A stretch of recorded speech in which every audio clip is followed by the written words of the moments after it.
Hey guys, it's Reki and welcome back to another Project Zomboid short toot. Today I'd like to talk to you a bit about melee combat, specifically melee combat with bigger groups of zombies. As a lot of you know, I don't usually favor gun combat. I usually favor melee weapons, specifically baseball bats. They're my favorite. I like the fact that they are a two-handed weapon.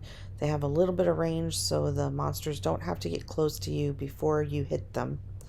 And I also like that if you happen to have melee weapons hit more than one zombie enabled in your settings, then you can take out 2 or even 3 zombies at a time with one weapon.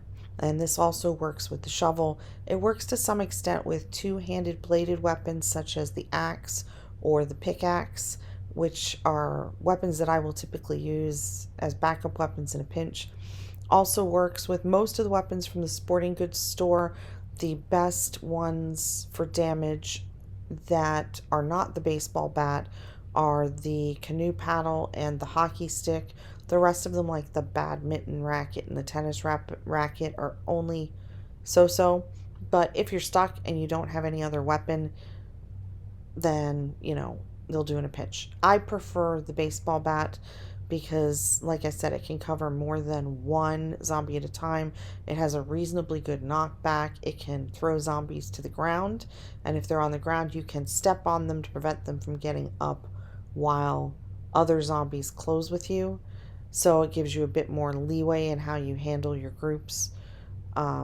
It's a bit more bloody, so it's not for the faint of heart, but I find it rather satisfying to bash zombie heads in personally, so that's what I do. So let's get right into this then.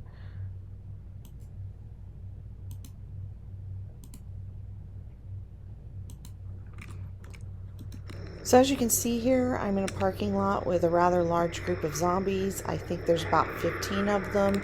The main core here probably has 9 or 10 that are coming after me, and I'm purposely trying to pull the group apart. So I'm okay with 9 or 10 of them following me, and in the meanwhile, what I'm trying to do is grab the ones on the leading edge. I'm doing that by running in or walking in close to one of the ones that's out, either in the front, or you'll see me grab one on the side here in a bit, and then I take them out as they come towards me. I walk a bit away from the group so that the one that's following me with his arms out separates away a bit, and then I give it a few moments and I take him out.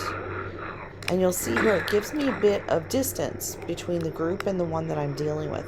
And sometimes you will wind up pulling 2 or 3 at a time.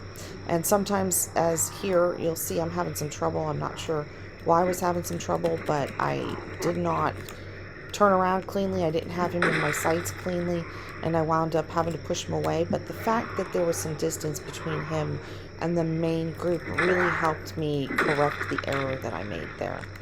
So in this particular instance, I'm just kind of coming in close. I'm kiting away. I'm pulling zombies apart.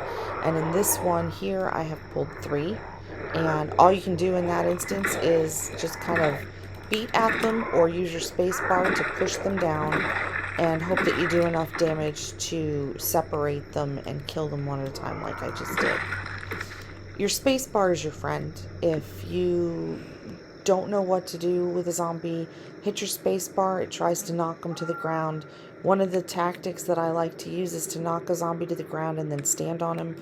While you're standing on him, they have difficulty getting up. So if you've got a whole bunch in a cluster, you can hit 1 or even 2 of them with the baseball bat, knock them to the ground, stand on them while you fight a third one, and if nothing else, standing on them prevents them from being part of the problem. And if you have to back away, it takes them a few seconds to get up. So if you're dealing with too many coming at you, but you knock a few down and you stand on them until the ones that are coming for you are a bit too close, when you back away, they will rejoin the group, but in the rear, because it takes them a few moments to get up, and that gives you a bit more space so they're not clumped together as much. These tactics work to some extent indoors, but as you can see, they work really well outdoors because you have plenty of space to move around. So my suggestion would be, if you're going to try to use these tactics indoors, plan.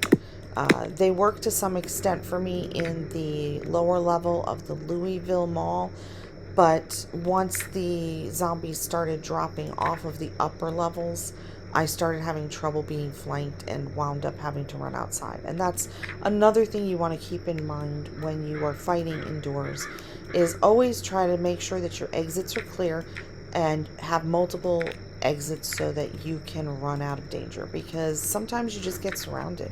And if you're in an indoor location, it's a lot harder to get away than it is if you're in an outdoor location where you've given yourself a lot of space, which is also why you will often see me fight up to a big cluster and clear a lot of area around a big cluster before I take them out.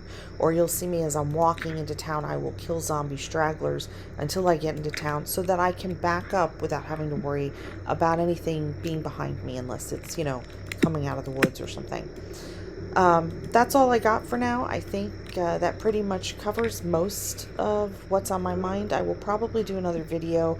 There's a really good area just south of Louisville that's between the military checkpoint and Louisville itself, where there's a cloverleaf and a big accident, and that accident tends to draw a large crowd. And so I might try to show you some tactics about how to fight around a whole bunch of vehicles, and we'll see how that goes. Hopefully you found this helpful. Give it a like if you did. If you want to see me do more like this, let me know what you'd like to see me cover, and I will try to get on it. You guys have a great evening. Take care.